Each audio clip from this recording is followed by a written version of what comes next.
E aí, tudo beleza? Seja bem-vindo ao Pitacos do TIFF, o podcast do TIFF of Design. Eu sou o Dave Art. Seja bem-vindo ao Pitacos do TIFF, podcast que eu falo sobre design, sobre criatividade, coisas envoltas à área de tecnologia, à área de design. Trago umas coisas inúteis às vezes pra vocês, que eu sou meio, a quinta série minha sauda que sai em você aí, pra gente se divertir, porque senão não tem como, né? Vida é embaçada. Mas também trago muita coisa útil, principalmente quando eu trago um convidado, né? Quando não sou somente eu, que nem eu tenho nesse episódio aqui.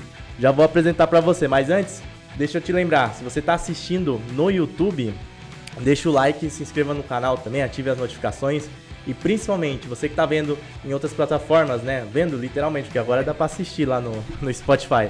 Então, curta, favorita, deixa a estrelinha, adiciona na playlist, porque isso é importante, o podcast foi feito para crescer nessas plataformas, o Pitacos do TIFF foi feito para elas, tá bom? Normalmente 7h30 da noite lá no YouTube, então às quintas-feiras, 7h30 da noite, acompanha aí o Pitacos do TIFF, sempre comigo falando uma coisa, tipo meu monólogo, ou com um convidado, como estou hoje com o Rafael Hertel. Tudo bom, Rafael? Tudo bem, David? Primeiramente, eu queria agradecer por estar cedendo espaço e recebendo a gente, né? Sim. É muito bacana participar do podcast.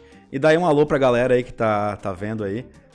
Bem gratificante estar participando aqui, cara. Show, eu que agradeço. Ó, o Rafa, ele trampa na Hostinger, pra quem acompanha o canal sabe que a Hostinger é parceira aqui do canal. Quase vim com a camiseta aqui. A blusa que vocês me deram é muito da hora, é muito quentinha, cara. Sim. É bonita. Minha mãe falou assim, nossa, que blusa bonita. Eu falei, quase que pego uma...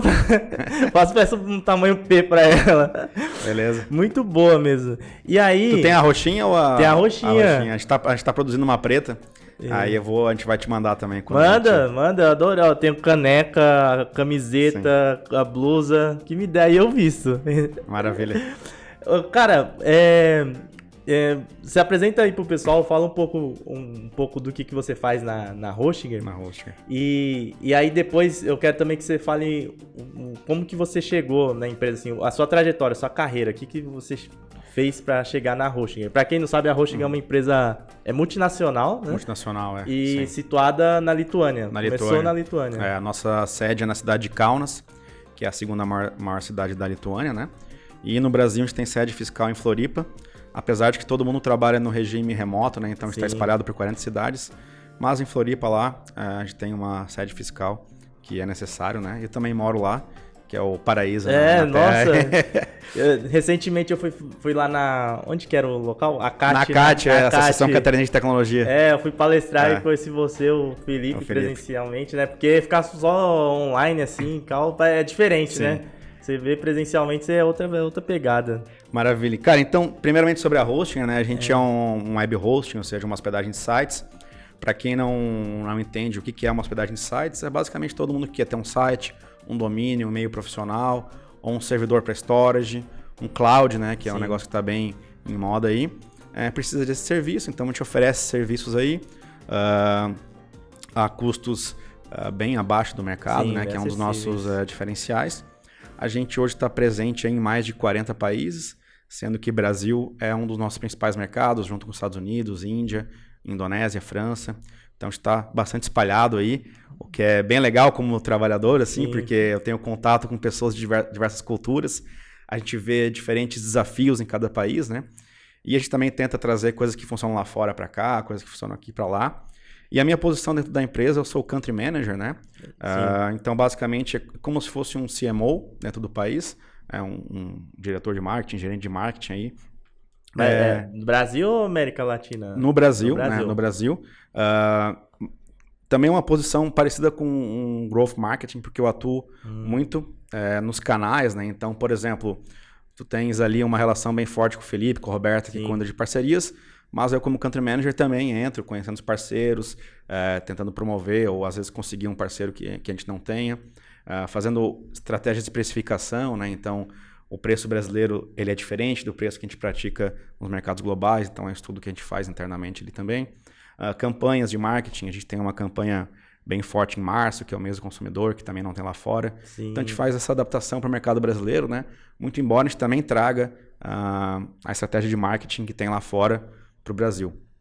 Sobre como eu cheguei Na Hostinger Só um momento Claro. aí, ó. Você que tá assistindo aí, se você quiser a Hostinger, eu vou deixar meu link aqui, viu? Você Tem que acessa deixar, meu tem link. que deixar.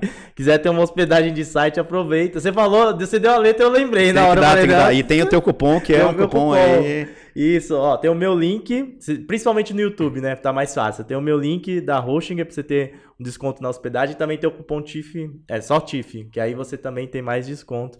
E tem a sua hospedagem, todos os sites do TIFF of Design, de curso, blog, etc, estão na Hospedados na Hostinger. Isso. Isso aí. E um abraço Maravilha. pra Roberta e pro Felipe. Maravilha, eles são os caras que estão fazendo essa locomotiva andar mesmo. Sim. Mas como eu cheguei, é uma história bem interessante, cara, bem curiosa. Eu sou jornalista de formação, né? Eu sou formado pela Federal de Santa Catarina em 2011 e trabalhava na afiliada da Rede Globo lá em Santa Catarina, Sim. mais na parte de eventos, né? E ali naquele prédio que tu foi, é a CAT hoje em dia, mas na época não era nada, entendeu? E o prédio da RBS, ou da Sim. Rede Globo, era ao lado. E aí um dia eu olhei aquilo lá, eles fazendo um baita de um prédio assim, gigante. Fui lá perguntar o que é isso aí. Ah, Associação Catarinense de Tecnologia. Aí caiu um clique assim, eu falei, cara, tecnologia é o futuro. Isso era lá em 2016, por aí. Sim. Aí comecei a procurar coisas na área, até que estavam precisando de um copywriter dentro da Hostinger. Aí, para eu ter essa formação como jornalista, né, entrei. A empresa, eu fui o 14º colaborador no Brasil. E no mundo a gente tinha ali ao redor de 50, né? Então era uma empresa incipiente, digamos assim. Mas eles procuraram alguém do Brasil? Eles estavam procurando alguém para escrever em português? Isso. Porque a gente tinha uma estrutura de SEO e conteúdo bem forte lá fora, né? Sim. A gente estava precisando trazer para cá.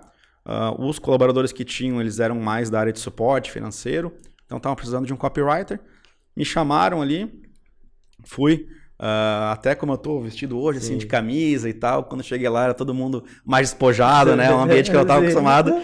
Mas, cara, vou me jogar nisso aqui. Aí entrei na empresa, consegui indo bater as metas ali que eles foram colocando. E acabei chamando a atenção, né? E fui crescendo ali dentro. Depois eles passaram uma espécie de... como se fosse um teste de trainee, assim. Fiz aquele teste e fui muito bem, né?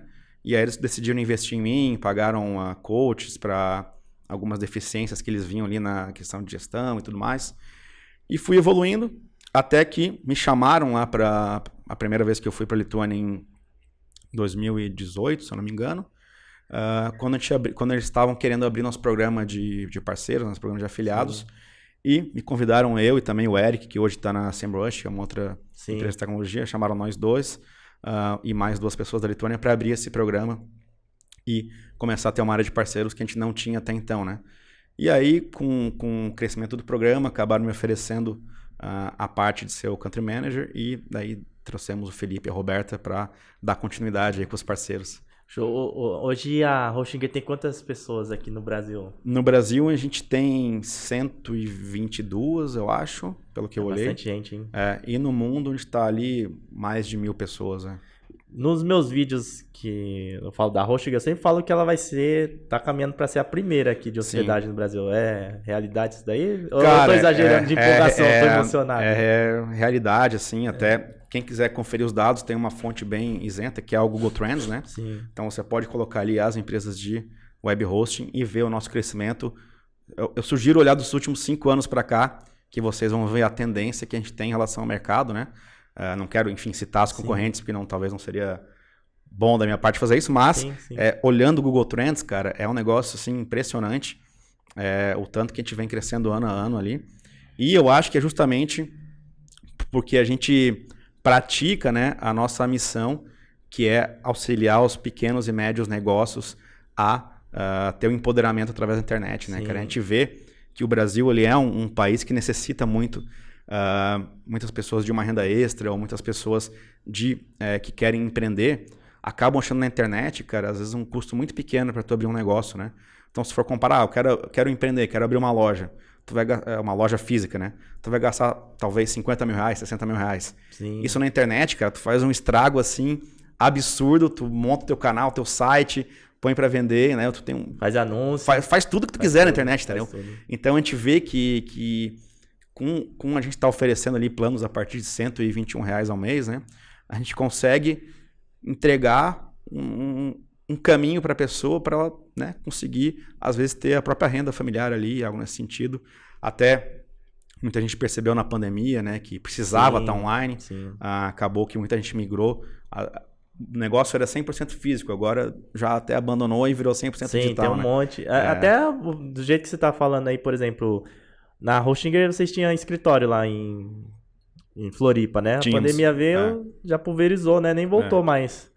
Na verdade a gente estava até testando assim, no final de 2019, cara, a gente pegou algumas pessoas da equipe de suporte, porque a gente tem, para trabalhar na Hostinger, a gente precisa do inglês, por ter um headquarter na Lituânia, né?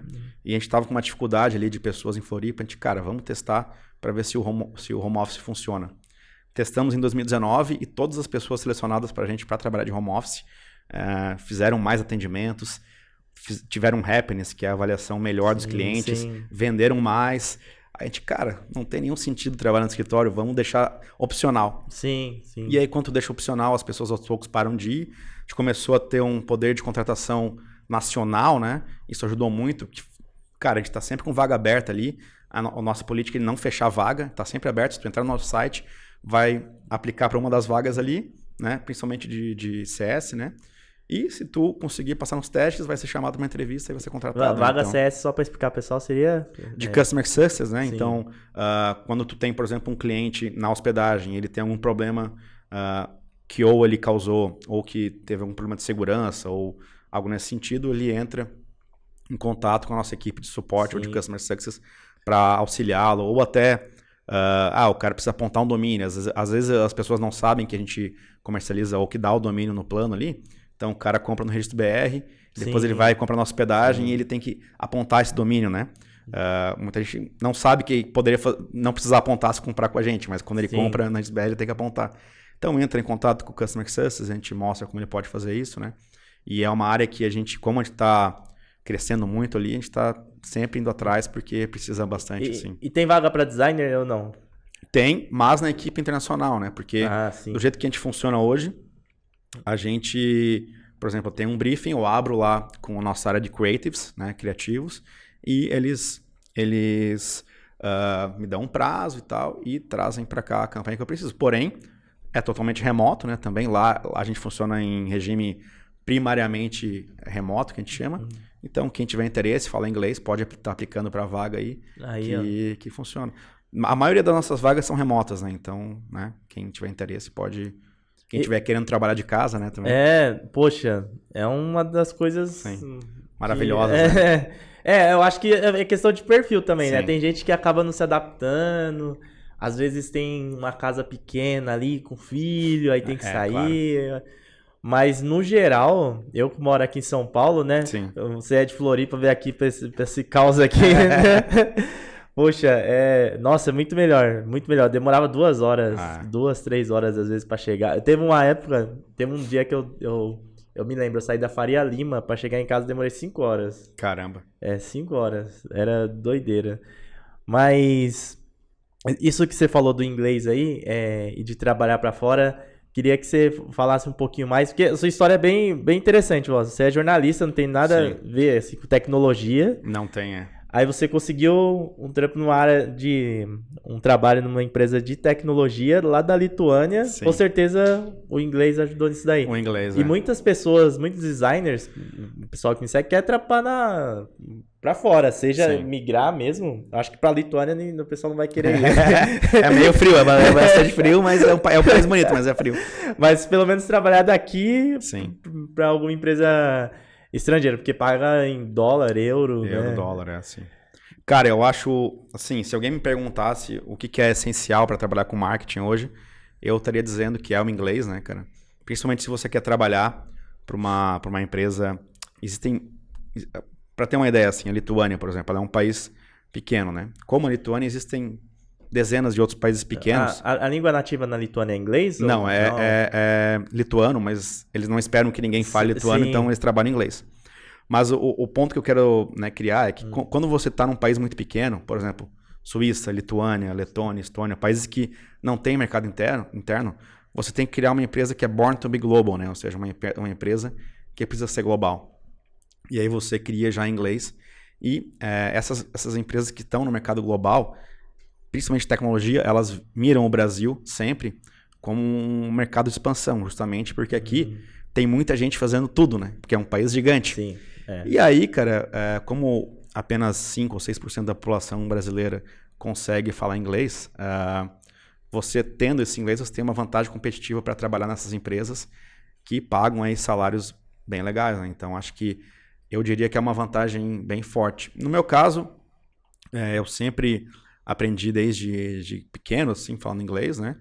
E até na minha cidade ali, é uma cidade bem curiosa, porque eu sou numa cidade chamada Schroeder, na verdade, que é uma cidade que quando eu morava lá tinha 5 mil habitantes. Caramba! E lá existem muitas... Como era uma cidade pequena na época, muita gente ainda falava alemão na rua, ou italiano na rua. Em Santa Catarina. Em Santa Catarina, E aí depois eu saí de lá, fui pra Floripa fazer faculdade, né? E a cidade cresceu bastante, não é mais assim, mas na época era. Meu pai, por exemplo, aprendeu a falar português com 7 anos de idade.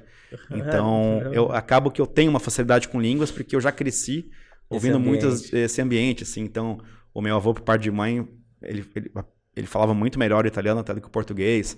O meu avô, por parte de pai, falava muito alemão. Então, eu já ia pegando um pouco de falar essas línguas, né? Hoje o italiano eu também falo também, né? Então, eu sempre gostei, tive intimidade com línguas.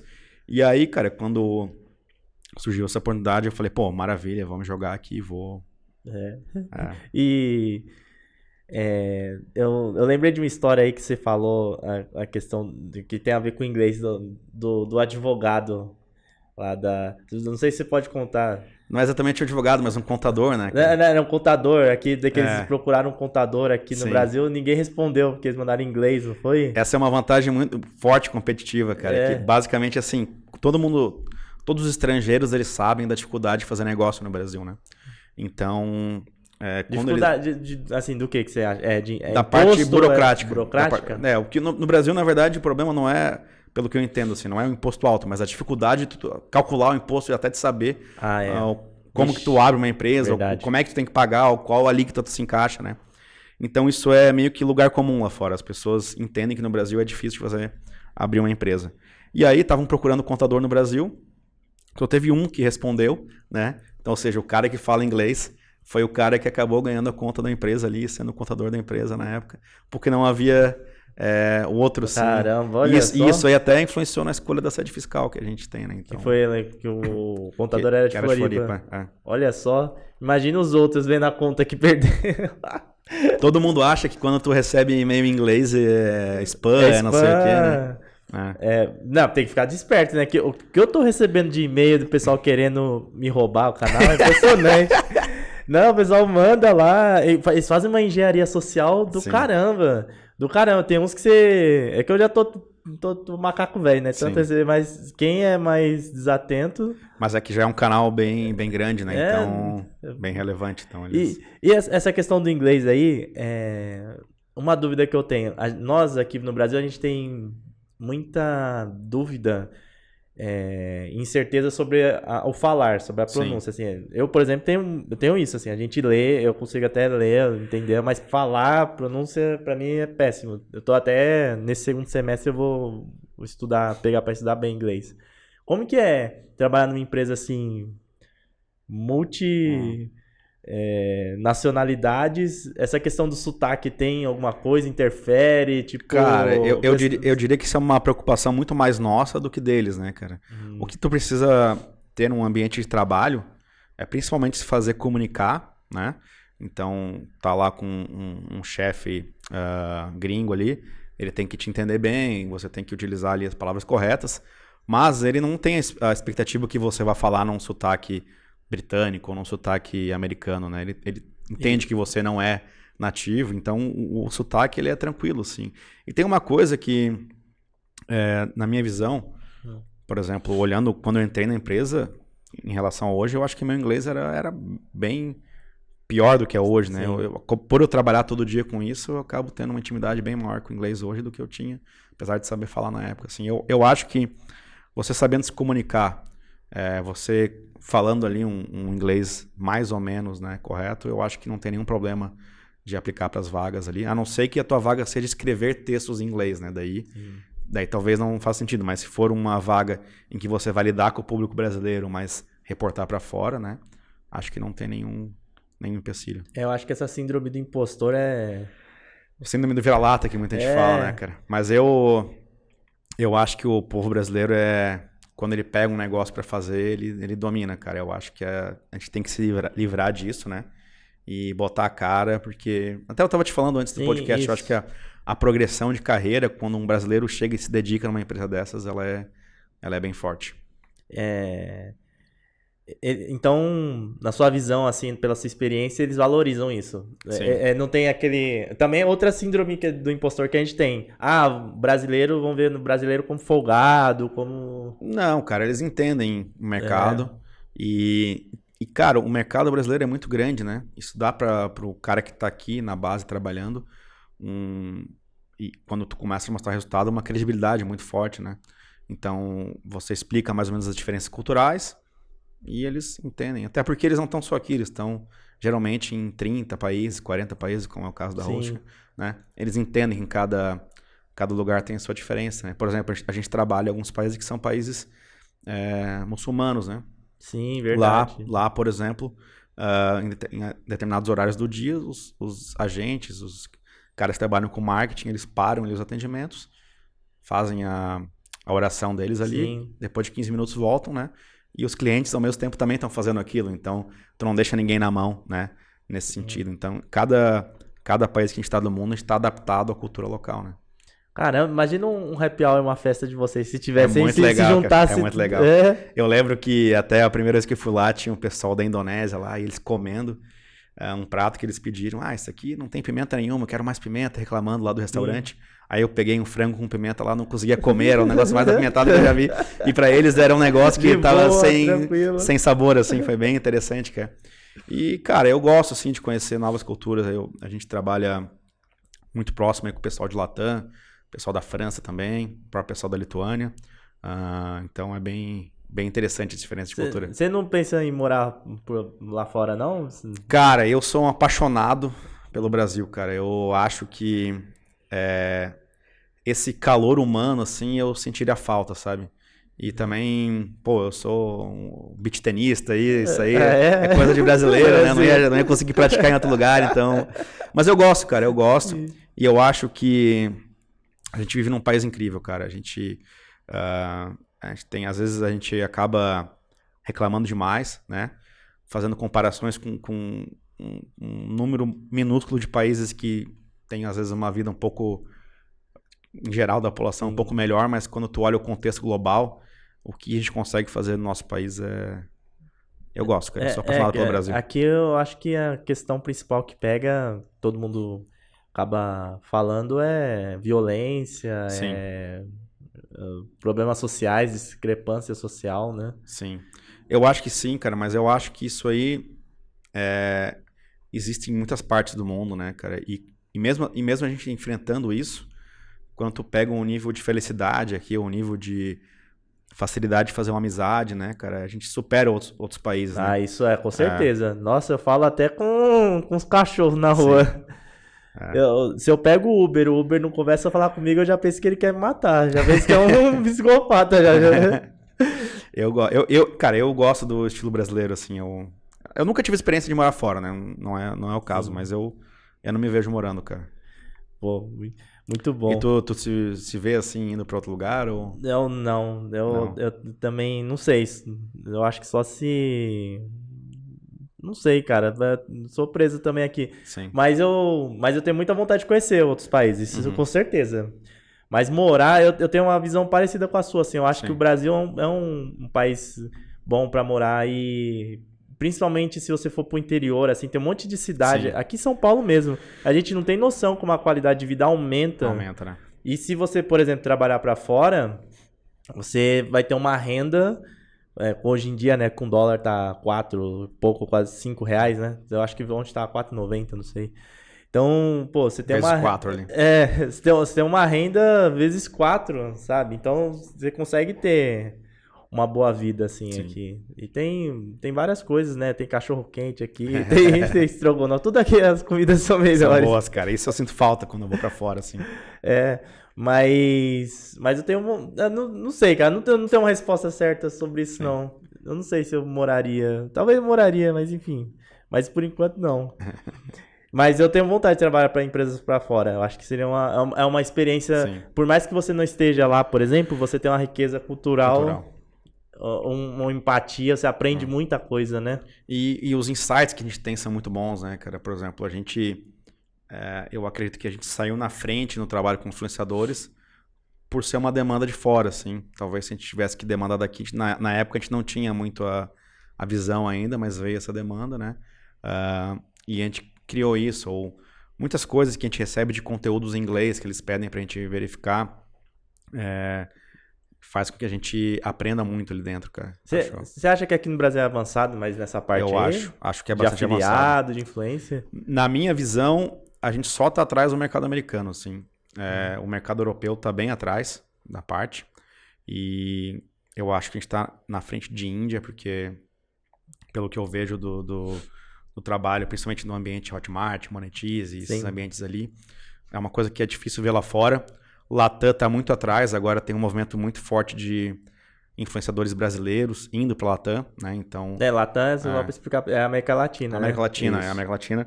E aí a gente tem um mercado, cara, que é do tamanho do brasileiro um pouco maior na América Latina. O México tem 130, 140 milhões de habitantes, eu não tenho certeza. Eu tava pensando nisso, de às vezes criar conteúdo espanhol. Cara. Deve ter, não, claro que tem muita gente criando conteúdo também, deve ter, mas eu pensei em... Mas é que tudo tem, por exemplo, mesmo se tem muita gente, às vezes a competição não é muito alta, né? Ou às vezes é tanta busca que vale a pena criar. Sim. Eu acho bem interessante o mercado espanhol. É uma coisa que eu tenho ouvido bastante nos eventos que a gente vai de influenciadores brasileiros indo para essa área. E a gente, dentro da empresa, a gente vê, principalmente México, Colômbia e Espanha crescendo bastante. Apesar de Espanha não ser Latam, mas os maiores influenciadores são México, né? Então acaba respingando um pouco em Espanha também. Caramba, é um mercado que às vezes a gente não olha, né? Olha muito para a Europa, para os Estados Unidos. E eu vejo também essa questão que você falou. Aí no caso você falou de influencer e tal, e de marketing, mas eu não sei, assim, em relação a design, eu também vejo que o pessoal em design lá na Europa, parece design de site, eu tô falando, né? Parece que é um pouco aquém aqui. Bastante, cara. Aqui parece que a gente faz coisas muito melhores. Eu percebo isso. Sei que você tá vendo o site de tudo que é jeito, né? De tudo que é lugar do mundo. Na minha visão, sim. Eu acho, cara, que lá na Europa eles têm muito voltado a turismo. Talvez eles não estão tão ligados na internet. E tem uma outra questão, cara, que eu acho que é fundamental, assim. Por exemplo, se tu for procurar... muitos brasileiros vão na internet, a primeira coisa que eles fazem é procurar nichos de renda extra, né? É uma coisa muito forte. E aí o cara vai ver lá que ele vai precisar criar um VSL, ou que é um video sales letter, né? Uma carta de vendas em vídeo. Vai precisar criar um site, vai precisar de um designer para fazer isso, né? Então, acaba fazendo isso de uma forma, às vezes, até profissional, né? Ou contratando um curso para aprender a fazer isso. Lá fora, a demanda por renda extra, principalmente na Europa, ela é menor, porque existe uma ajuda governamental maior, né? Então, eu acho que as pessoas procuram menos fazer negócios online por causa disso, assim, um pouco de estrutura de sociedade. E no Brasil já não, é um mercado que bomba muito mais, né, cara? É um mercado, os nichos de marketing digital, renda extra, afiliados, né? E até pela natureza, cara, o pessoal que trabalha, por exemplo, que é um nicho que está estourando muito, que é como trabalhar como afiliado na gringa, né? Então o cara aprende a fazer, por exemplo, anúncios usando o produto da ClickBank, sobe um video sales letter aqui para aquele produto, e vende lá e ganha uma comissão de talvez $150, $200, que é um salário mínimo. Então esse nicho está bombando muito no Brasil. Eu sei que bomba em Índia também, que é justamente por tu ganhar essa comissão em dólar, acaba valendo bastante a pena, né? Caramba! Não, isso que você falou, essa questão social é verdade, né? Então, o europeu, assim... Ele tem a vida ali mediana, todo mundo tem uma qualidade de vida média, talvez ele não tenha esse gatilho de precisar ter uma renda extra, de fazer coisas... Isso foi um insight que eu tirei do meu par na França, né, que tem um country manager da França, e ele falou, cara, aqui a busca em francês para renda extra é muito baixa, o governo francês paga, eu não sei o certo, mas se eu não me engano era 1.500 euros para sempre. Como assim pra sempre? Pra quem? Para quem não tem renda, né? Então você recebe 1.500 euros, o que para eles lá não é uma fortuna, né? Mas te mantém uma vida ali relativamente digna até você conseguir um emprego de novo. Caramba. Caramba. Então, talvez as pessoas não tenham essa necessidade tanto de renda extra como tem no Brasil, né? E no Brasil, muitas vezes, tu acaba conseguindo essa renda extra vendendo para fora, né? Que é um nicho que muita gente está explorando agora. Não, virou uma profissão mesmo, né? Não é só renda extra, não. Tem gente... Eu mesmo vivo de praticamente afiliado. Sim. Curso, afiliado, eu também trabalho como designer, mas acaba meio que misturando tudo ali. O pessoal acessa o TIFF, aí gosta do meu conteúdo, pede site, pede marca. Aí tem network, faço network, e afiliado. Eu imagino até que para criar designers para fora, tu consiga rentabilizar ainda mais, né, cara? Pode crer. Eu tava conversando com uma pessoa, não lembro quem. Aí ela falou assim, pô, você já pensou em tentar fazer design lá pro mundo árabe, pro Catar? A moeda é 10 vezes mais. Imagina você pegar um projeto lá, né? Sim. Claro que tem todas as peculiaridades ali que a gente não tá acostumado com a cultura, né? Tem que tomar cuidado, mas imagina. Eu vejo o Brasil nessa questão de tecnologia, de design um pouco mais avançado mesmo. A gente não tem essa percepção, mas as coisas que a gente faz bem feito, a gente é mais cuidadoso, mais zeloso. Na minha percepção, sim, cara. É claro, eu excluo daí o mercado americano, que eu acho que o mercado americano é outra realidade. Sim. Porque lá eles têm muita questão, não da renda extra, mas do liberdade geográfica, né? Então, isso é o que pega muito para eles. Então, eles procuram também fazer negócio online e procuram que seja bonito, que seja um negócio profissional. Mas eu acho que o Brasil, ele é um dos líderes ali, desconsiderando os Estados Unidos, talvez o líder na questão de negócios digitais aí, cara, na minha visão. Assim. Nossa, eu vejo, às vezes eu tava brincando com recebi e-mail, né? Às vezes eu vejo uns sites russos, umas coisas, eu falo, meu Deus do céu, parece década de 90. Tem uma curiosidade que eu vi, até uma parceira nossa, cara, que fez uma integração, né? Um anúncio com a Hostinger, e ela fez a comparação dos sites americanos com os sites japoneses. E aí, quando tu olha aqueles sites japoneses, é inacreditável a diferença, porque parece aqueles sites que a gente tinha no ano 2000 aqui, cara. Ou seja, tipo, é o outro... Cara, se tiver curiosidade depois, dá uma olhada em sites japoneses pra tu ver como que eles são feitos. Não, assim. Eu sei, eu já acessei alguns, porque eu tava procurando download, algumas coisas assim, eu já vi. Parece aqueles monte de banner pop-up, umas cores... Um monte de hiperlink, assim. Um monte de hiperlink. Isso mesmo. Sim. Caramba, e é um contrassenso, né? Que a gente pensa Japão, a gente pensa tecnologia, não vai pensar que vai ter um design assim. Pensa nos robôs, né? Robôs. E aí, nessa questão do robô, bom que você levantou isso daí. Sim. Como que você vê o mercado de site agora com essa inteligência artificial? Vai ter mais autonomia para a galera que não tem conhecimento nenhum ficar criando site? Então, ou seja, aquele web designer, aquela pessoa que faz o site com Elementor vai ficar sem trampo ou não? Cara, é inegável que é uma revolução, né? Mas eu acho que as pessoas se apressam demais em matar os canais e matar as profissões e tudo mais, né? Sempre assim, né? Sempre Na história... assim. Tem gente que já matou o Google, né? O Google acabou. Já vi vídeo falando assim, o Google acabou agora, o ChatGPT... Cara, eu tenho sentimentos mistos em relação a isso, né? Eu acho que provavelmente tá falando de ChatGPT, né? Sim. É um excelente assistente pessoal, né? Como se tivesse ali um assistente pessoal que tu fala assim, me dê um pedaço do código X, ou então me ajude a uma pesquisa de texto sobre, sei lá, a Itália, quero saber a história da Itália, tu coloca ali, ele te dá. Acho que ele é, inegavelmente, um negócio que ajuda muito. Mas eu pessoalmente, não vejo as pessoas mudando de buscar 100% no Google para ChatGPT, como estão dizendo ali. E também não vejo que as pessoas vão só usar isso para tudo, assim. Até porque, se todo mundo usar isso ali, tu não vai ter muita estratégia de diferenciação, né? Sim. Imagina que todo mundo vai pegar aquele prompt ali, que tenha... o mesmo padrão para tudo, e aí vai ser tudo igual, né? Eu ainda não sei como vai se dar isso. Acho que vai ter uma outra revolução quando integrarem isso aí, por exemplo, numa Alexa, né? Então, o cara vai chegar, Alexa, me veja isso, e aí vai ter toda a inteligência por trás, sem tu nem precisar acessar aquilo lá, né? Então, talvez seja um outro passo ali que que tenha. Aí já dá medo. Mas eu acho, cara, Dá que medo. vai mudar, mas eu acho que não vai ser tão rápido quanto as pessoas acham. E, na minha visão, tá? A centralidade de toda a tua estratégia de marketing é o teu site, né? E quando tu trata de um negócio tão importante, tu não vai querer... tu vai querer fazer da melhor maneira possível, de uma maneira profissional, né? Acho que vai ter muita gente criando site ainda muito no futuro. E, cara, se for parar a pensar assim, tu fez um anúncio em Instagram, por exemplo, Meta Ads.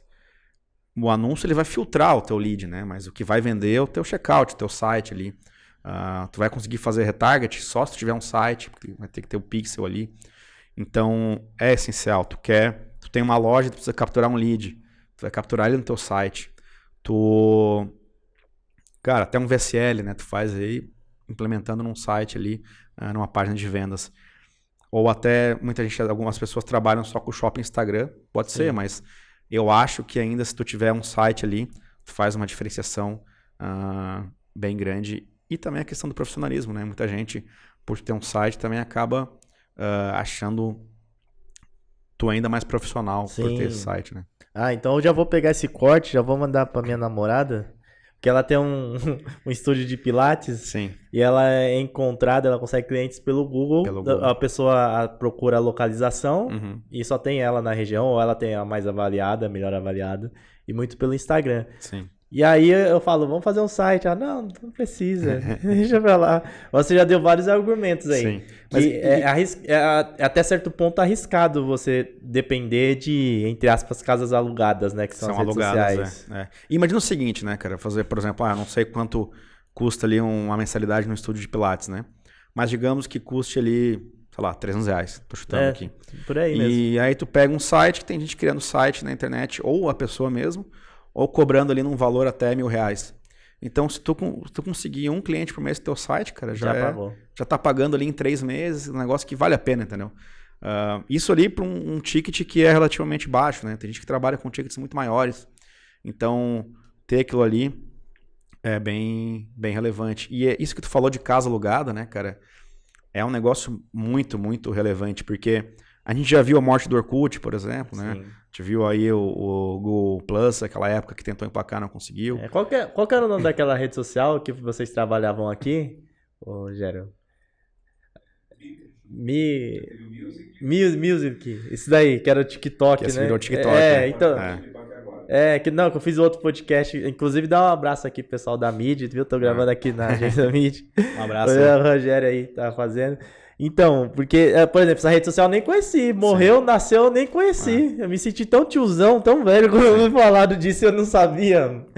Até o próprio Facebook, né? Que ele é muito usado, principalmente pra galera mais 40, assim. Mas mais jovem já é mais difícil, né? Então, se você tá numa casa alugada, se você não tem o teu site, o teu tráfego, os teus leads, né? Os teus e-mails que tu vai fazer o contato. Porque e-mail, por exemplo, é um negócio também ainda converte muito, né? Muita gente ignora completamente os e-mails. Sim. Mas, às vezes, tu fazer uma boa oferta ali ou fazer uma newsletter é algo que te dá uma vantagem a mais, né? E na verdade, se tem uma hospedagem, também serve pra isso, né? Você pode enviar e-mail, né? E-mail profissional, né? E-mail profissional. Tu pode criar lá o contato @TIFF, o David @TIFF, né? Então... Eu tenho todos esses daí, viu, pessoal? Mas não precisa mandar e-mail pra mim, não, porque eu já recebo muito. Só se for de proposta comercial, né? Daí pode... pode mandar. Mandar uns trampos aí, manda uns trabalhos aí que eu tô precisando. Vixe, meu carro quebrou, vocês têm nem noção. Eu vou pagar lá pro mecânico só nas 12 vezes. O cartão aceita tudo, né? Cartão, O problema é depois as ligações de cobrança. A gente tá falando de site, da importância de site, beleza. Mas tem um ponto que é o seguinte: o pessoal mais novo, Sim. será que eles vão continuar acessando o site? Como que você vê isso? Porque eu vejo muita gente falando assim, eu não vou, por exemplo, mais criar blog, escrever texto, porque ninguém lê, porque a galera jovem não lê. Outro dia eu tava nesse site, não tava no site não, tava no Instagram, não sei o que de fofoca lá, apareceu uma menina do BBB, uma ex-BBB, falando assim, eu tô lendo meu primeiro livro. Aí era um negócio de coach lá, e a menina deve ter uns 30 anos, tá lendo o primeiro livro dela na vida, né? Ex-BBB. Aí, mas assim, é um momento, é um movimento que a gente vive. Você acha que ainda vale a pena, mesmo assim? Cara, eu acho que tá só começando, cara. Eu acho que tá só começando. O Brasil ainda não tem 100% das pessoas conectadas online. Muito menos em 4G, né? Sim. E muito menos em internet a cabo, né? Então tem muita gente que ainda tem discada ou algo nesse sentido. Então ainda vai entrar muita gente na internet. A gente tem sites ali, por exemplo, de notícias, né? O G1, outros sites, que são o UOL, acho que também são líderes aí de acessos. Nossa, pra anunciar no UOL é caro, eu vi outro dia, bem caro pra você anunciar lá. Sim, porque eles têm ali milhões e milhões, talvez até bilhão de usuários, né? Até mesmo que acessos em Instagram, né? Então o Instagram, por exemplo, é um site, né? Sim. Tem gente que não pensa sobre isso, mas o Instagram é um site, o Facebook é um site. Então esse site de notícia ainda tem mais acessos do que o próprio Instagram, o próprio TikTok. Cara, na própria hosting ali, a gente mais de 10 milhões de acessos mês, né? É bem considerável. Em qual site? No site da... No hostinger.com.br, né? Mas na página na principal ali? De contando venda? tudo ali, contando home. tudo? E a gente tem muito blog post que é muito acessado também. Vocês são os filhos da mãe nisso aí, viu? Putz, caramba, tem uns termos que eu tava até vendo termos de design lá. Tô quase pedindo uns backlinks pra vocês lá. Temos que conversar. Caramba, não sei o que de tipografia. Tá lá a host. Eu falei, pô, caramba. Mas o nosso primeiro canal de aquisição de clientes foi via SEO, né? A parcerias ela vem depois, né? Outra coisa que o pessoal fala também. Eu já vi algumas pessoas falando, que eu citei blog, né? Blog é SEO, né, gente? Sim. Não vou fazer SEO também porque o pessoal não tá mais pesquisando no Google, tá pesquisando no TikTok. Cara, tem muita gente que vai pesquisar no TikTok, mas tem um conceito que eu gosto muito, cara. Até, talvez você conheça, talvez quem tá ouvindo conheça, que ele chama Zemote, né? Que é um estudo do Google e a sigla significa o momento zero da verdade. Então, mas eu vou resumir aqui de uma maneira talvez grosseira aqui, mas para caber no podcast, porque é um e-book do Google de 90 páginas, né? Mas basicamente assim, antigamente no marketing, você fazia um impulso, né? Um estímulo. Então eu cheguei na TV e botei minha propaganda sobre um determinado produto. Vamos jogar essa garrafinha de água aqui. Então botei lá na TV uma propaganda. Aí eu tenho a pessoa tendo o primeiro momento de verdade dela, que é quando ela vai lá no mercado e compra aquela garrafinha, né? Aí ela tem o segundo momento, que é quando ela usa o produto, né? E aí, depois de ela usar o produto, talvez ela tivesse boca a boca e contasse para outra pessoa e tudo mais, né?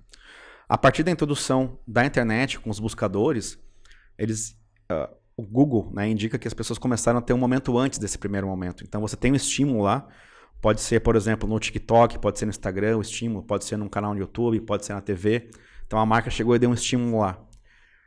A primeira coisa que a pessoa vai fazer é pesquisar sobre aquele estímulo. Então, o cara viu o hosting em algum lugar. Então ele vai, provavelmente, para o Google ou para o YouTube, que também é um buscador, procura Hostinger. Aí ele vai ver o que aquelas pessoas que já tiveram o contato com a marca estão falando. Sim. Então é basicamente a pessoa que já teve ali comentando e introduzindo aquele aspecto do que ela acha do produto antes da pessoa fazer a compra. Então esse é o momento zero da verdade, né? E é por isso que a estratégia de SEO, e eu incluo o YouTube porque eu acho que o YouTube é muito mais um buscador do que um... Eu acho que é o segundo buscador, né? É o segundo maior buscador, né? Porque você consegue fazer a tua marca ou o teu texto ali que tu queira vender relacionado ao teu negócio ser encontrado no momento próximo ao momento de compra da pessoa, né?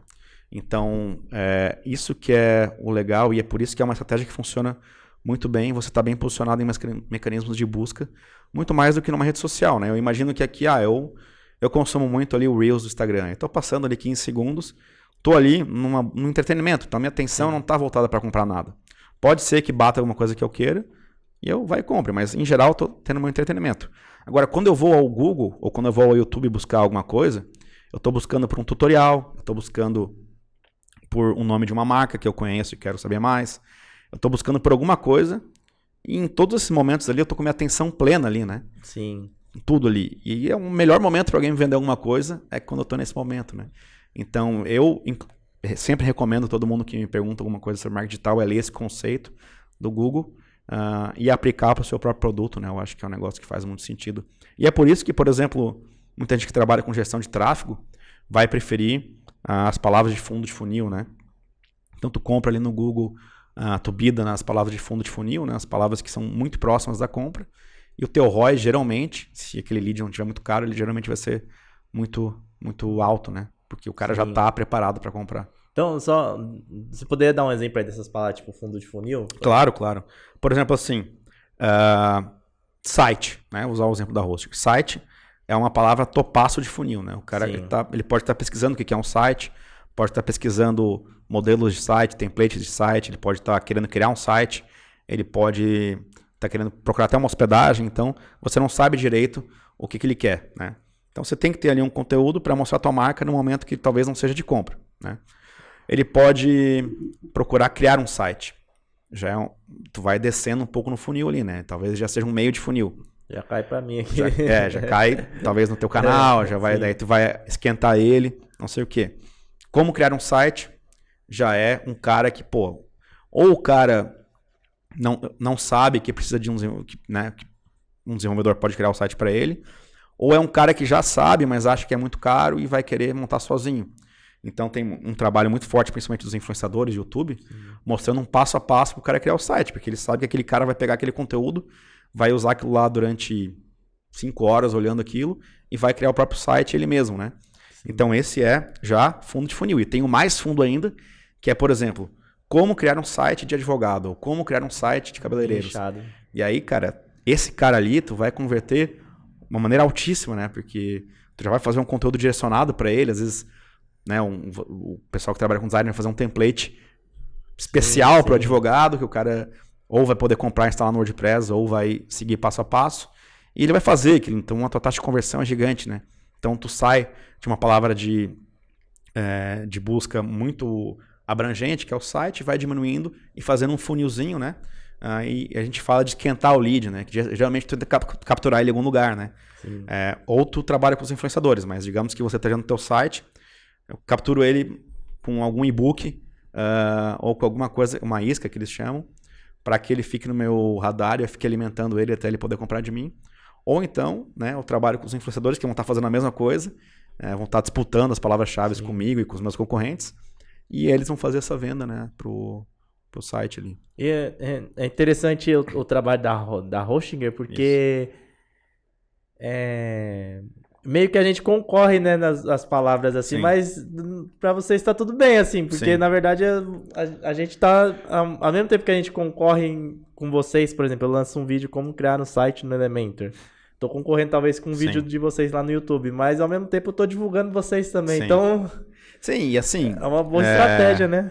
E assim, a gente tem que estar em todo lugar, né, porque não é só nós dois que vamos estar criando conteúdo. Deve ter ali uma centena de pessoas criando, né? E quantos influenciadores tem hoje em dia lá no... Cara, tem centenas de milhares ali no mundo inteiro.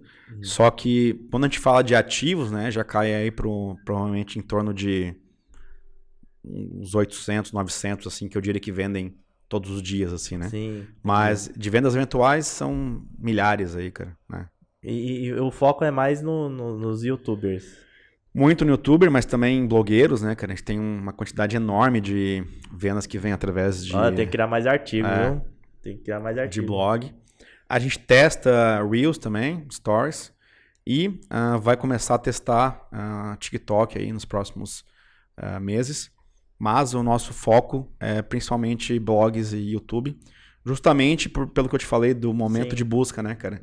Então agora, por exemplo, o TikTok lançou o buscador deles dentro do iOS, né? Talvez eles se transformem num mecanismo de busca bem relevante também.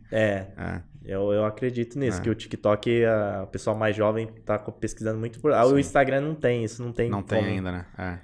Sem chance, só se eles mudarem tudo, porque eu percebo isso, a galera mais jovem pesquisa as coisas no, sei lá, como aprender inglês, eles pesquisam no TikTok e não pesquisa assim no Instagram. Sim, e isso é bem curioso, né, cara? Porque eu acho que também tem um pouco do nicho que eu atuo, né? Que a gente atua. Sim. Por exemplo, se você tem uma coisa visual, né? Uma peça de roupa, um tênis, uma casa, né? E quer botar para vender, uma coisa que no Instagram, nessas redes, talvez vá funcionar muito bem, porque ela é uma coisa visual, uma coisa de imagem. Mas o meu é um SaaS, né? Um software de serviço que eles chamam. Não tem uma imagem para vender isso no Instagram, não tem um apelo visual, né? Sim. É muito mais fácil tu vender nesse momento de busca, né? Que é o que que a gente leva a nossa estratégia. Assim. Eu não sei o pessoal que tá ouvindo aí, mas eu, quando tô no Instagram, eu vejo uma coisa, né? Aí fica repetindo, né? Aquele remarketing lá. Você foi tagueado, pronto, lascou. Sua vida vai ser aquilo por um tempo, né? Pra sempre. Inclusive a gente aí, se tu entrar no nosso perfil ou no nosso site, tu vai ser seguido pra sempre. A gente não vai te abandonar nunca mais. Nunca mais. Tu vai se sentir querido aí pra gente. Vocês têm que criar na Hosting um mascotezinho, alguma coisa assim, viu? Cara, a gente tinha, mas a gente parou de usar, né, cara? Vocês tinham um bichinho, né? Eu tinha um Drago, adesivo. tinha o Drago, mas por decisão da empresa a gente parou de usar.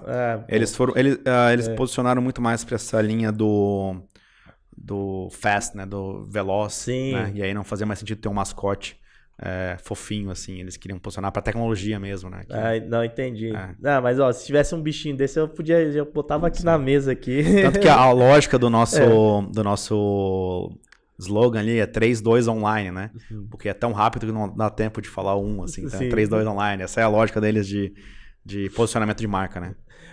Mas o que eu ia falar, né? No Instagram, quando eu tô vendo roupa assim, sei lá, aparece... Eu procuro ainda o site. Eu vejo na loja lá, mas eu não confio eu também não. Eu vou pelo site. Eu acho que a maioria das pessoas são assim. Então, que nem você falou, a chance de converter é muito maior, né?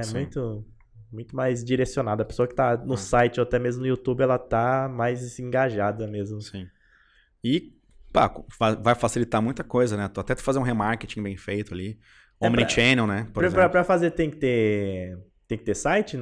Cara, sim, né? Existiu uma mudança, cara, no iOS 14, se eu não me engano, que parou de compartilhar os dados da Apple com o Facebook. E a partir daquele momento foi necessário ter um domínio verificado no Facebook para várias coisas, né?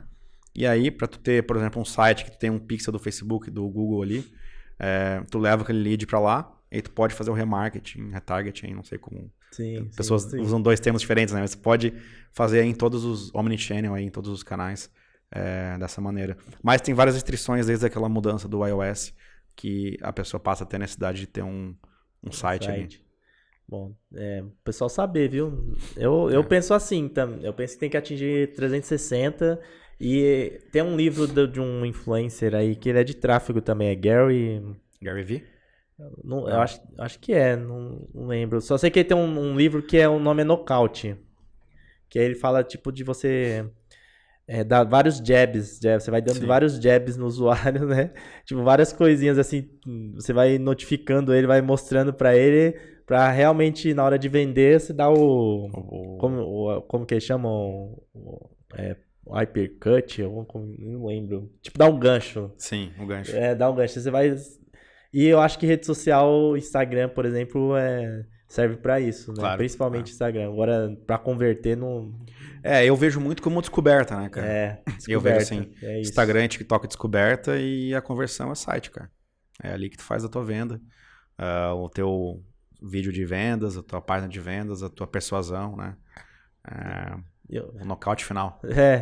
Eu não sei, depois o pessoal lembra aí. Era que nem o golpe lá do... Caramba, daquele... Ele falava do Street Fighter, aquele da Tailândia lá, o Zangief. Ele tem um nome do golpe. Era esse golpe aí. Era esse daí.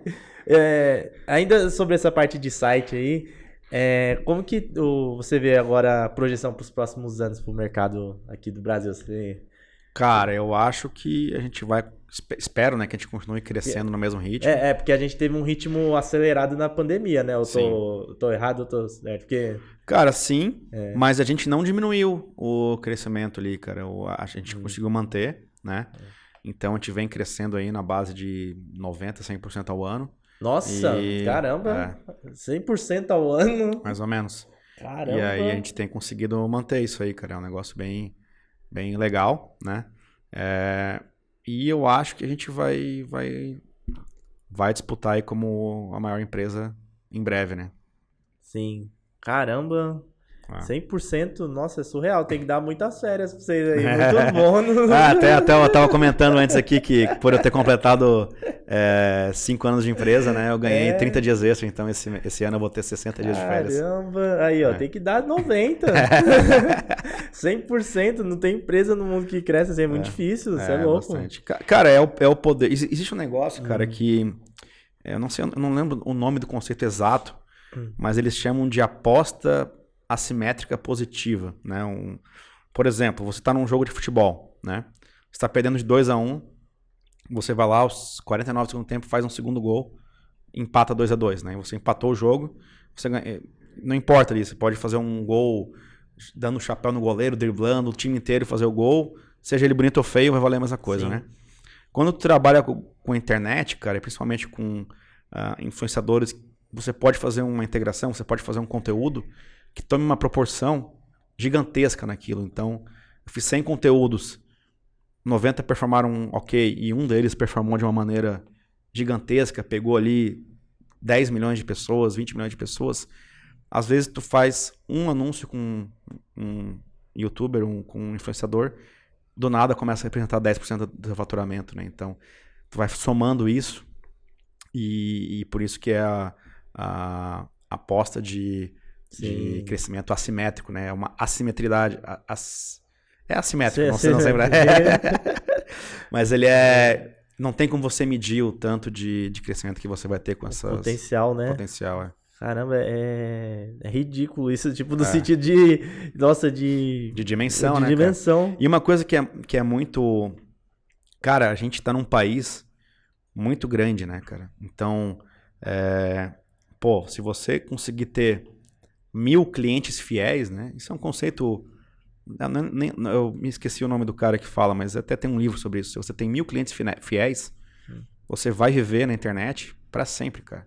É como criador de conteúdo, por exemplo. Aí você coloca lá um curso, você vende para esses 1000 clientes fiéis.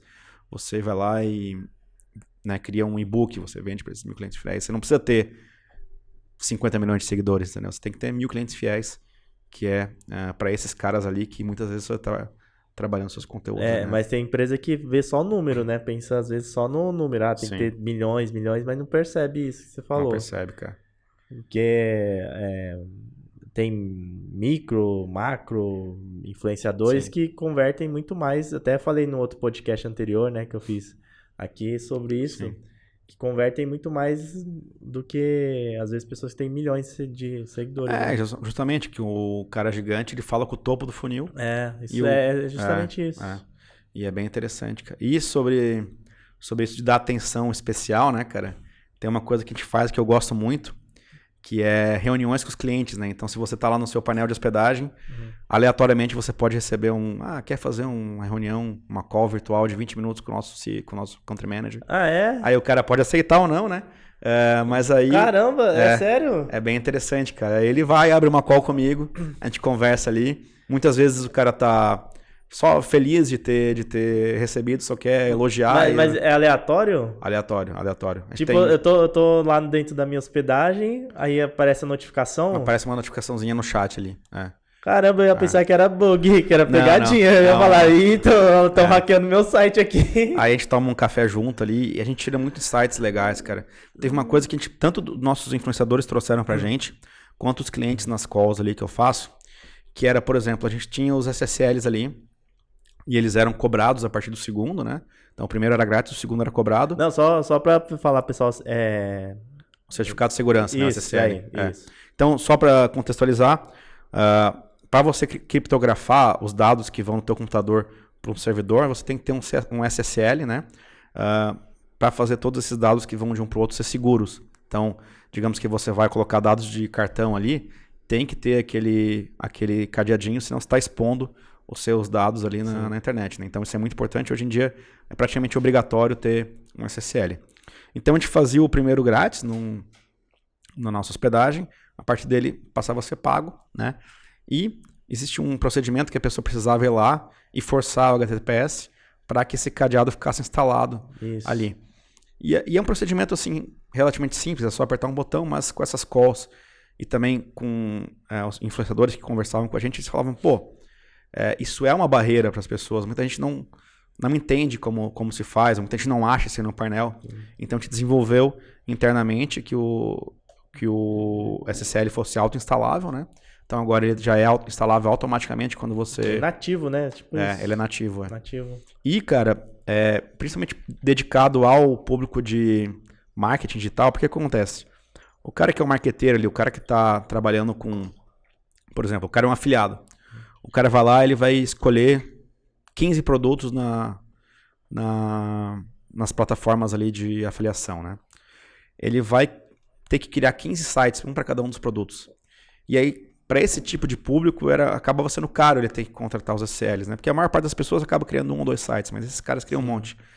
Aí a gente quer esse cara com a gente, né? Então a gente fez um SSL ser grátis para que esse cara pudesse tá com a gente de uma maneira mais longeva ali, né? A gente trazer isso. E a gente vai tirando vários servidores no Brasil, né? Então a gente também, clientes falando pra gente a importância de ter aqui. Sim, eu até falei isso com o Felipe, eu tava querendo ver isso daí, porque torna o site mais rápido, né? Mais rápido, É que, na verdade, como os nossos servidores, tu pode escolher onde tu quer, mas a gente oferece em São Paulo, né?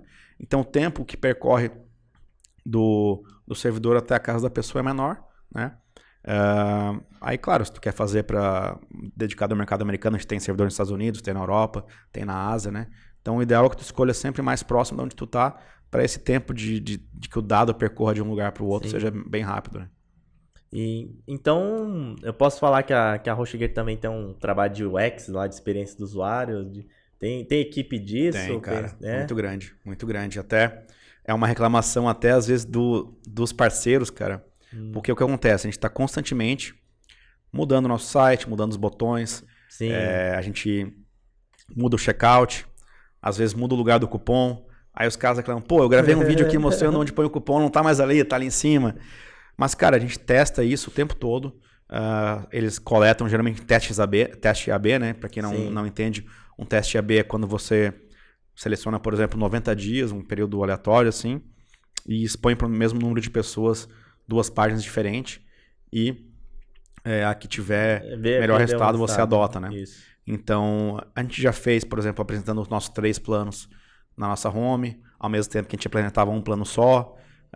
Aí vê a taxa de conversão, aí adota um sistema e a gente vai fazendo essa parte, né? Então a gente tem um time de UX UI bem forte ali e a gente está sempre fazendo mudanças constantes e algumas delas são bem boas, outras não agradam tanto, já tem que trazer. Mas, cara, é um dos nossos valores, né? Que é Speed Matters in Business, né? Então a velocidade importa e a maior parte das decisões que você toma, elas são facilmente reversíveis, né? Então digamos que eu tomo uma decisão errada, eu posso corrigir isso amanhã, posso corrigir isso depois de amanhã, né? Eu não vou ter que morrer abraçado com aquela ideia. Então a gente testa, vê se dá certo, vê se converte mais, vê se aumenta a taxa de conversão e adota as melhores ideias. Mentalidade ágil, né? Exatamente. Pô, muito bom. Só que parou aqui. Parou a TV aqui. Então, você que tá querendo trabalhar pra gringo, vê os trampos lá na HostGator, porque assim, deve ter vaga de UX, deve ter vaga de designer e pelo que você falou, tem uma empresa com plano de carreira, né? Então, é uma empresa bem legal, assim, cara. Muito legal. Inclusive, só pra uma coisa que eu deixei passar nessa coisa, quando eu perguntei de inglês, eu acabei esquecendo de falar. Desculpa aí, pessoal, é meio assim, eu tô falando aqui os assuntos o plano de carreira na HostGator, e não só na HostGator, mas em empresas internacionais, aí a gente tava até conversando antes. Como que você vê isso daí? Você acha que é mais fácil progredir? Tem esse reconhecimento? Sim, cara. Assim, eu tô falando pela minha experiência de vida, né? Em empresas brasileiras, assim, das que eu trabalhei, era bem difícil tu conseguir galgar novas vagas, né? Ele na Hosting, por exemplo, a cada ano eu fui crescendo, assim, né, cara? E tem uma coisa que não só por ser gringa, mas procurar empresas de alto crescimento. E se você puder entrar nelas quando elas ainda estão pequenas, melhor ainda, né, cara? Porque aí tu pega todo esse crescimento junto e... Empresa de alto crescimento seria o quê? Empresa que tem perspectiva... Uma empresa de escala, né? Então, você, por exemplo, um software, né? Um software, se ele tem um cliente ou se ele tem 50 mil clientes, o custo de pessoal ali praticamente é o mesmo, né? Sim. Então, uma empresa que pode escalar muito é isso. Principalmente softwares... empresas de tecnologia, que eu acho que não necessariamente quando você tem mais clientes você aumenta teu custo, né? E no futuro, se não já né? Toda empresa vai ser de tecnologia. Tem que ser, cara, porque muita gente fala do metaverso, mas a gente já vive praticamente isso, né, cara? A gente já vive metade do tempo online. Então, já tá aí, né, cara? Tudo tá Tá a aí. pandemia veio aí pra mostrar que quem não tava online... Sim, precisou estar, né? E quem não conseguiu, acabou fechando. Infelizmente teve que arrumar outra coisa pra fazer. Pô, que muito bom, cara, muito bom o papo aí mesmo. Que bom. A gente tem que pegar um dia pra fazer ao vivo, assim. Aí o pessoal manda Sim. pergunta, tal, etc. Porque não sabe, a gente tem que gravar mais cedo aqui, porque o Rafa tem que voltar lá Tem pra que viajar, Floripa, né? que eu não tinha mais voo aí, cara. Senão, não vai, o pessoal lá da Lituânia vai pegar eu. vai me tirar de afiliado aí. Mas eu vou tentar ficar no chat ali, conversando com o pessoal. Sim. Respondendo qualquer dúvida que tenha. Pô, muito massa, cara. Brigadão mesmo. Sim. Deixa seus links. Ainda a gente nem falou, só então rapidinho aí. Você tem um projeto pessoal também, né? Tenho projetos pessoais que eu tenho ali. O do livro. De livros, osmelhoreslivros.com.br. É uma prova viva de que ter um site ainda vale a pena, cara. Acabou se tornando o maior blog de resenhas de livro do Brasil. E eu criei só para ter um rapport que eles chamam com os parceiros, né? Então, mas essa resenha você atualiza ainda, sim, ele é o maior blog de resenhas do Brasil. Atualiza por texto, vídeo? Tipo, você faz a resenha ali... Cara, eu faço diariamente em texto, né? Que eu tenho mais ou menos 14 pessoas que contribuem ali, voluntariamente, ou, né, ou por alguma taxa que a gente combina. E faço em vídeo 2 vezes por semana. Mas comecei recentemente, assim, mas aí, ó, putz, aí você vai ter que voltar aqui ou ir pra falar sobre isso daí, então vai ter outro tema. Daí lá a gente faz no meu estúdio de pessoal ali. Mas é um projeto à parte que eu gosto bastante de literatura, né? Acabei começando, deu muito certo e criou uma conexão muito forte com os parceiros.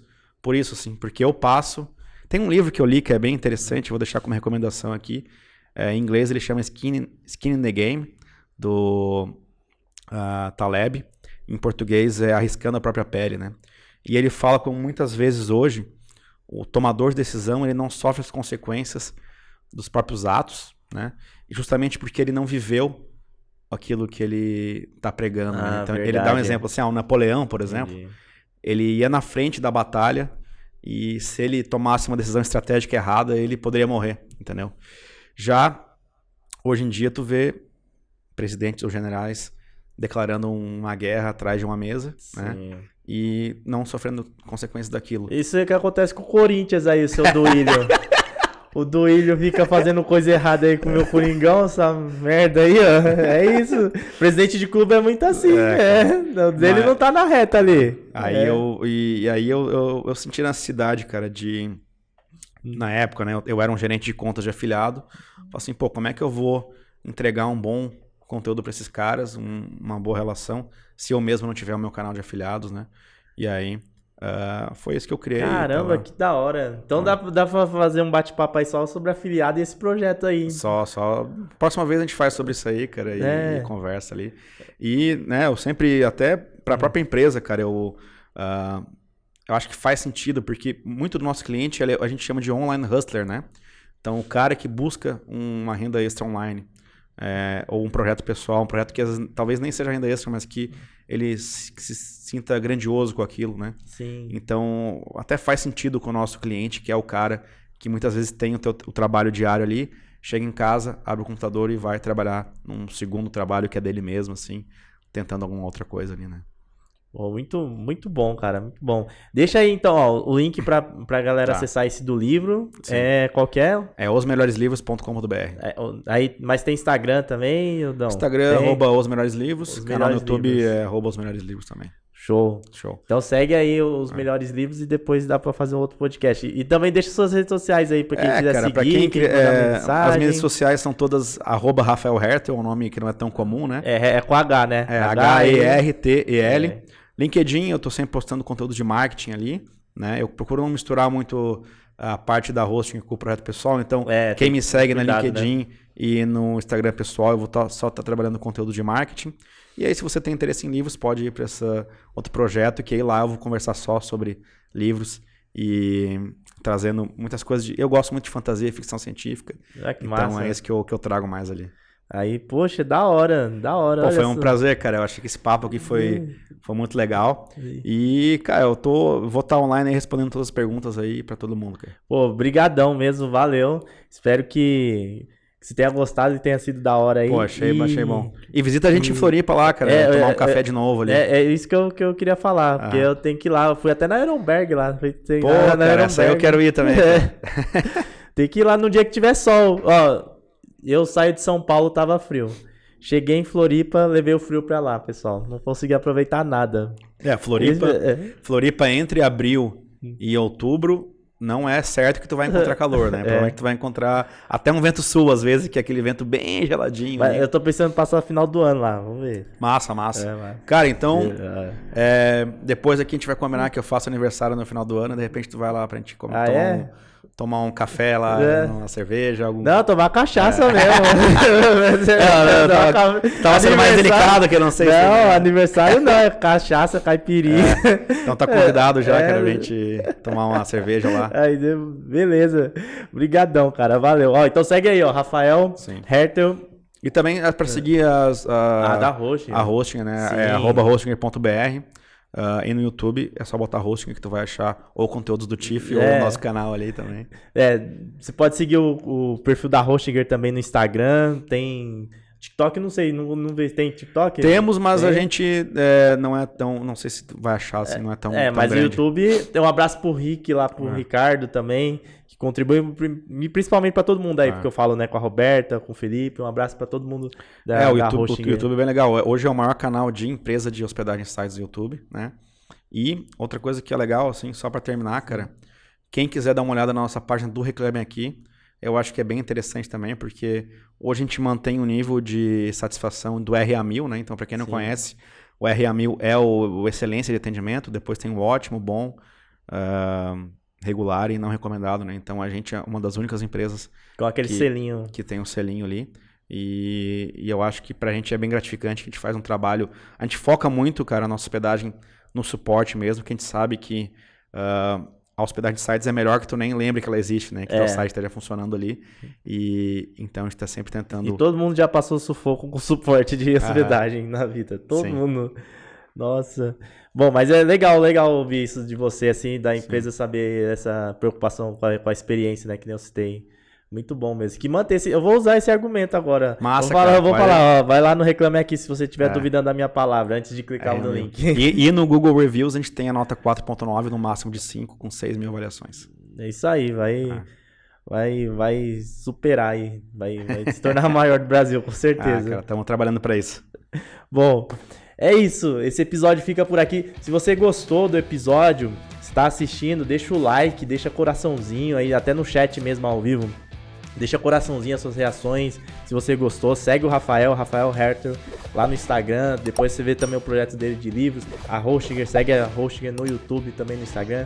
É só digitar aí Hostinger, você vai encontrar. E se você quiser também, né, conhecer a hospedagem, tem o meu link aqui para você conferir. Tem o meu cupom também do TIFF. Beleza? O Pitacos do TIFF, então, fica por aqui. Se você está escutando no Spotify, na Deezer, na Apple, também não se esqueça de adicionar na sua playlist, de favoritar, de curtir. E o podcast acontece às quintas-feiras, normalmente 7h30 da noite, tá? Normalmente ao vivo, com convidado. E aí você tem que estar inscrito no canal no YouTube para ficar certinho aí, para você ser notificado, se Deus quiser, né?